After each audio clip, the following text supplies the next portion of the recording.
नरेंद्र मोदी सरकार आखिरकार एक नया पेंशन सिस्टम लेकर आ गई, लेकिन सरकारी कर्मचारी इस पेंशन सिस्टम को मानेंगे इसके आसार कम हैं, क्योंकि उन्हें लगता है कि नई पेंशन व्यवस्था जिसे यूपीएस कहा जा रहा है वो उनके साथ एक धोखा है। कर्मचारी संगठनों का कहना है कि यूपीएस में कहा गया है कि सरकार अपना जो कंट्रीब्यूशन है उसे 14% से बढ़ाकर 18.5% करेगी। ये अच्छी बात तो है, लेकिन कर्मचारियों की मांग तो 50% बेसिक सैलरी और डीए अलाउंस के बराबर की थी, ना कि कंट्रीब्यूशन को घटाने या बढ़ाने की। कर्मचारियों को पुरानी पेंशन व्यवस्था यानी कि ओपीएस ही चाहिए और इसलिए वो नई पेंशन व्यवस्था यूपीएस को लेकर मानते हैं कि सरकार उनके साथ छल कर रही है। कर्मचारी संगठनों का ये भी कहना है कि कर्मचारियों की डिमांड रही है कि रिटायरमेंट पर उनका पैसा जीपीएफ की तरह वापस कर दिया जाए, लेकिन नई व्यवस्था जो है जिसे यूपीएस कहा है उसमें ऐसा नहीं है। कर्मचारी पेंशन में जो 10% कंट्रीब्यूशन करते हैं और सरकार जो 18.5% कंट्रीब्यूशन करेगी, वो सारा पैसा यूपीएस में चला जाएगा। कर्मचारियों का कहना है कि इस तरह तो एनपीएस ही यूपीएस से अच्छा है, कोई क्यों यूपीएस को अपनाएगा। कर्मचारी संगठनों का साफ कहना है कि सरकारी कर्मचारियों को ओपीएस ही चाहिए, यूपीएस किसी सूरत में मंजूर नहीं।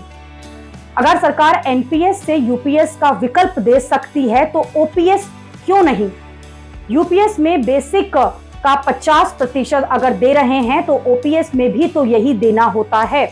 इसलिए सरकार को ओपीएस की मांग माननी चाहिए, क्योंकि जिस तरह से 2004 में जब एनपीएस आया था तो उसकी तारीफ जो है वो हो रही थी, जैसे ही यूपीएस आया है तो उसकी भी तारीफ की जा रही है, लेकिन जो कमियां होती हैं उनके बारे में तब पता चलता है बाद में। कर्मचारियों का कहना है कि ओल्ड पेंशन स्कीम ही सरकारी कर्मचारियों का असली सुरक्षा कवच है। ओल्ड पेंशन स्कीम कर्मचारियों के लिए बुढ़ापे की लाठी है, लेकिन सरकार ओपीएस की मांग मानने की जगह पर यूपीएस यानी कि यूनिफाइड पेंशन स्कीम ले आई, जो 1 अप्रैल 2025 से लागू भी हो जाएगी।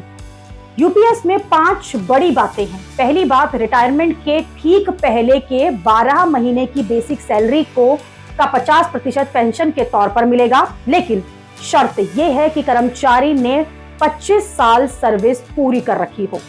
दूसरी बात, अगर किसी कर्मचारी की सेवा 25 साल से कम है और 10 साल से ज्यादा है तो पेंशन की रकम उसी हिसाब से होगी।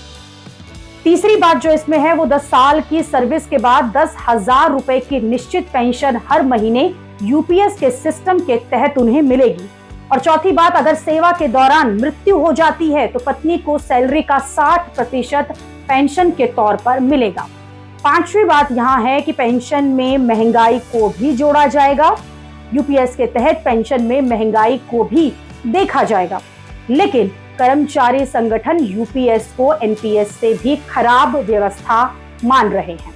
एनपीएस मौजूदा सिस्टम है जिसके तहत पेंशन फंड में कंट्रीब्यूशन करने पर बाद में एक मुश्त रकम मिलती है, लेकिन निश्चित पेंशन की गारंटी नहीं होती।